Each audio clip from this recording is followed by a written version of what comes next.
Oh, there we go. There we go. Anybody? Hello? Hello, hello, hello. We're going to change this out. Hello.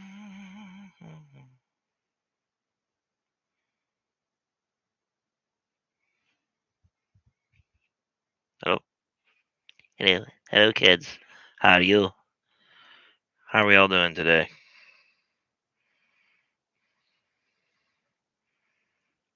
I don't know if anybody can hear me. We're going to try this again.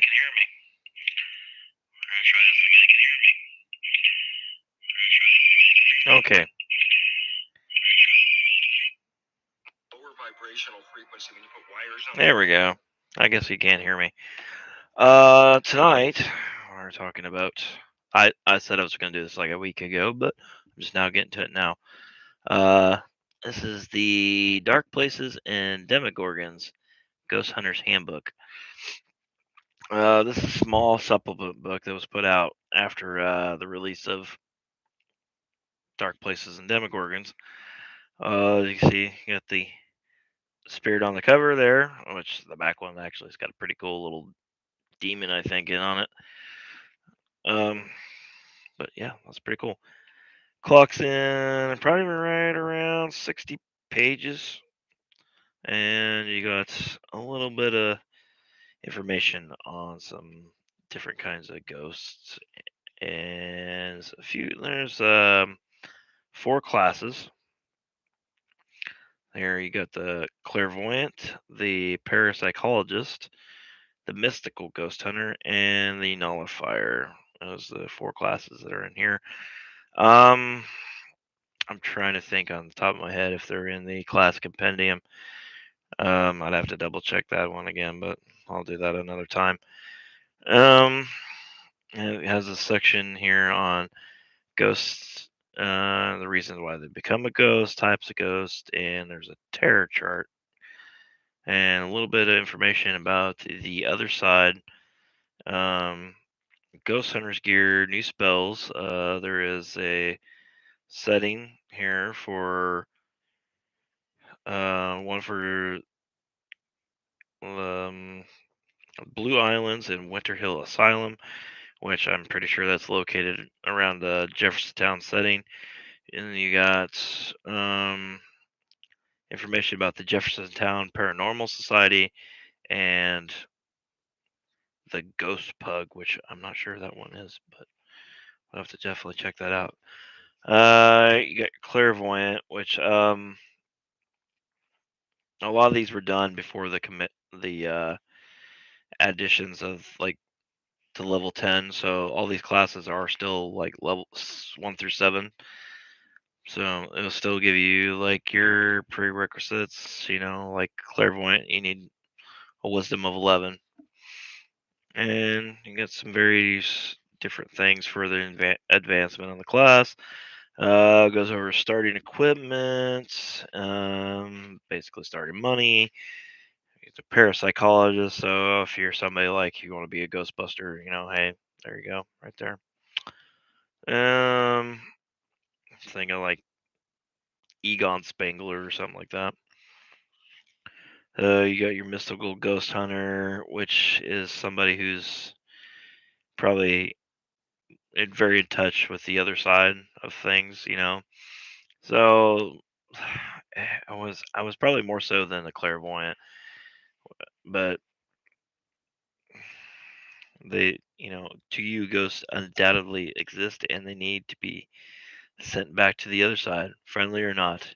You study the mystic arts and an attempt to find the best way to track and dispose of apparitions, visitors from the other side.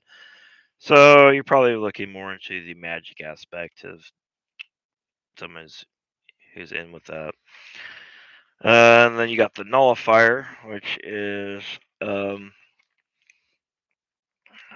one is. I think that's the one that's. Yeah. Okay. There we go. This is the typical. Or okay. Ghosts, psychics, and magic are all malarkey. People that believe in that monkey crap are just dummies. This is the typical view of a nullifier. You think of All the talk about such things paranormal is a waste of time. You just live for your life and you never see any evidence of magic, of psychic phenomenon, or anything like that. Unbeknownst to you, you were born with the ability to negate magic and psychic powers and are completely immune to their effects. So, I guess, eh, that's not bad. Um, so you can negate like ghost effects and magic and stuff like that. So that's not bad. Uh, which got your D20 chart for reasons somebody became like a ghost.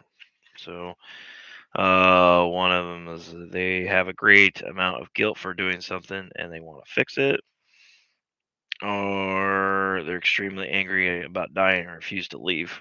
That's just a couple examples there. You have your incorporeal forms. So if you want to here, so we got your simple ghosts. You got poltergeists here. Then the haunts and phantoms. You got your orbs, ghost, and your specters. There, it's not bad. Some information about the other side, which is this was here like later stuff where the survive this line would have the nullifier, or not the nullifier, into the void. So that's like your cosmic horror, everything like that, where your spell users are tapping into that. They're tapping into the void and reaching in.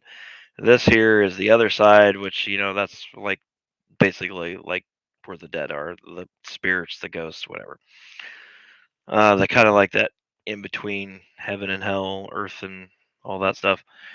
So where all the ghosts linger and hang out, I guess, wait for judgment.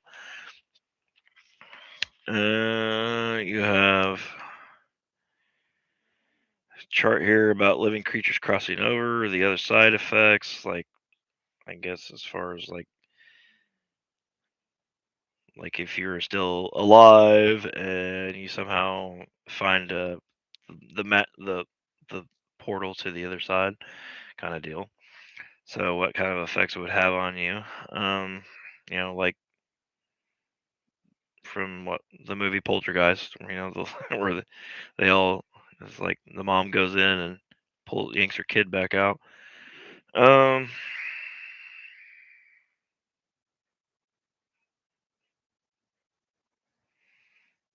and then there's another chart here, another D20 chart for undead ghosts, creatures with magic powers, and spirits crossing over from the other side. So you can say like the creature flickers in and out of intangibility. The creature, you know, takes damage from silver. Creatures take damage from spells, that kind of stuff.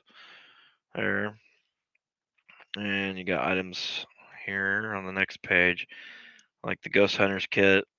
Just either run down on what each one gives. Like this, where it is a vials and bags for collecting evidence, magnifying glass, journal, disposable camera, ghost ID chart, pocket knife, blank sighting reports, compass, flashlight, thermometer, small audio recorder with extra tapes, and road flares. And you have your deluxe kit, which gives you a few more things here. So, golden inglade monograph Swiss Army knife, an EMF meter, small mirror. You get a deluxe compass, maybe like a heavier flashlight. Uh, you get a video camera with 3 blank tapes. You get a basic camera with 5 rolls of film, along with a disposable camera. You have a leather jacket with pen and pencils. There you go. Yeah, I mean, it's set in the 80s. So you won't have like cell phones or anything like that on the chart. And then your super deluxe kit. It's basically the same as the deluxe, but includes an advanced EMF meter and an EVP recorder. And here's a list of stuff that you'd find in department stores. And on the next page here, like department stores, hardware stores, and specialty stuff. So, like everything that's listed in the Ghost Hunter kits. And you got a few magical items here. Like an anchor amulet, anchor or amulet of Cyrus, ghost bottles, charms, and ghost hammer. This hammer is very old and quite rusty. It has a 3-inch or 3-foot metal handle with a large rock salt head adorned with a few Japanese words. Ghost hammer. The wielder gains +3 to terror checks. The hammer is a magic weapon with a +1 to hit. It does D4 damage, but does D6 plus wisdom bonus to ghosts. Hold on there. So yep. Any ghost struck by the hammer becomes visible for D4 minutes and cannot blink to the other side. This hammer is actually possessed by spirits of an ancient Japanese warrior. If the hammer is wielded by the same person with a good alignment for 1 month, it will begin to speak to its owner. The spirit will only speak in riddles and push the person towards heroic actions. Once the hammer begins to speak to its wielder, they can speak and understand Japanese and gain knowledge. Japanese culture +2, knowledge. Japanese history +2. This effect ends if they do not use the hammer for after a month. So, that was kind of an interesting one. You got your rock salt daggers. I guess that's it on this there. You got spells that you don't find in the core book here. So ectoplasm strike is one example. So you're shooting ghost bolts, I guess. And knowledge of the void, which that's kind of a mentioning of the first, I think one of the earlier mentions of the void. Spell, another one, see ghosts, and expel ghosts, which is kind of close to like exorcism without being the like an occultist in We Die Young has that, which is that one's kind of like think of John Constantine using um, some like exorcism ritual. A little thing about the entry here about the Winter Hills Asylum, um, which is like an old rundown asylum outside of Jefferson Town on Blue Island, and Taylor's Lake. The abandoned asylum was built in 1920 to house tuberculosis patients and the criminally insane. It was split into 2 wings that were kept separate and were ran by different agencies. The tuberculosis wing remained open until 1941, while the asylum was active until 1966.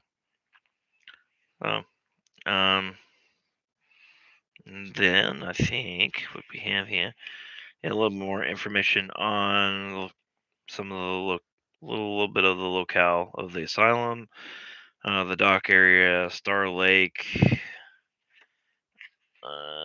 the director's house.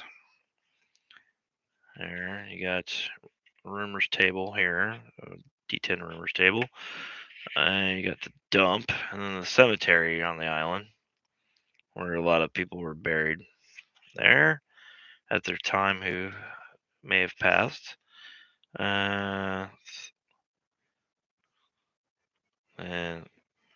one here about the small town that sat on the island. Everybody called it the Gauntlet. Southern Beach and Docks. And here's some information about the Jefferson Town Paranormal Society.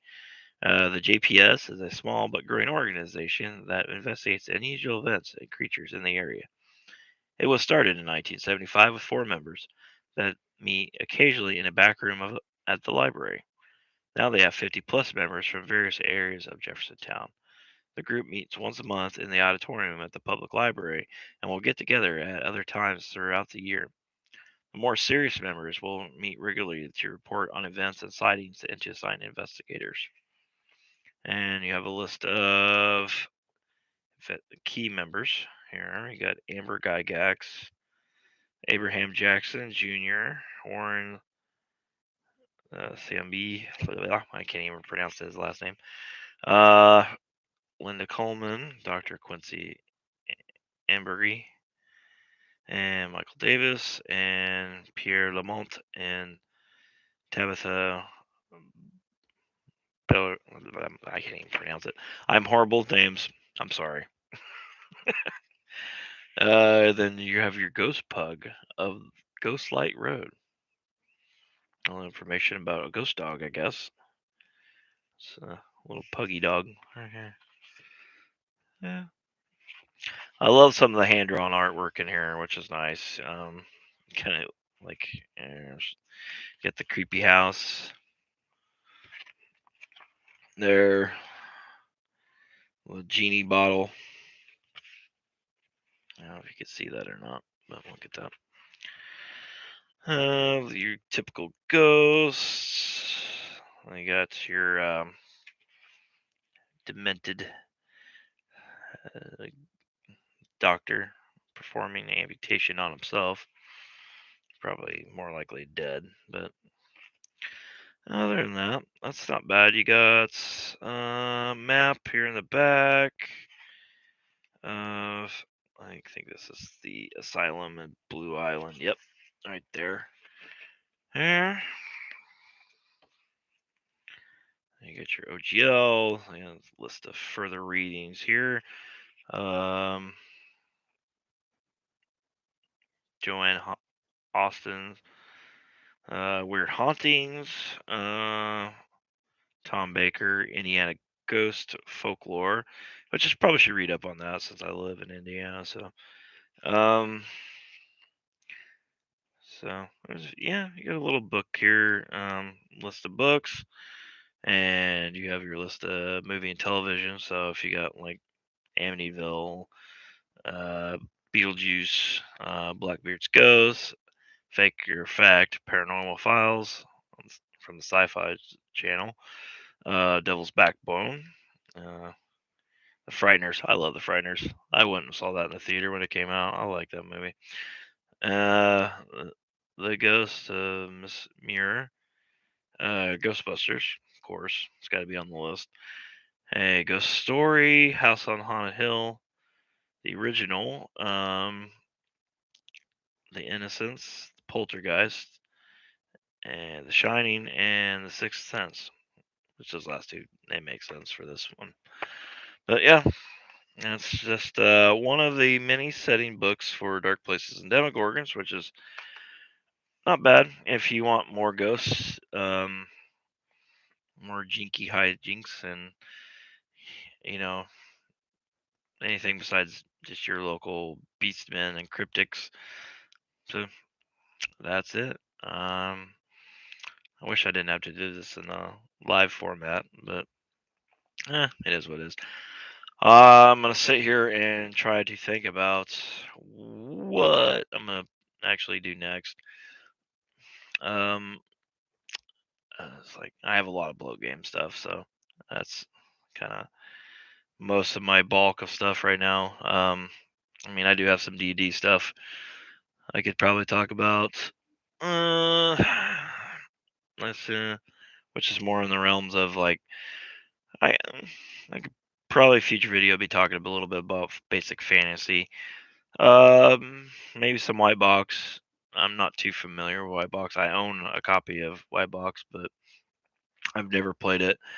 Uh, like Thaco is not my jam, but it doesn't mean I won't play it. But also, there is a Kickstarter for Dark Places and Demogorgons. right now for Old School Essential. So basically, you're going to get this book here in the Old School Essential format. So, so if you already have like the rules for Old School Essentials, then all you could it, then you'd be able to play that when it comes out. It's like I'm currently on Kickstarter right now. It's doing extremely well.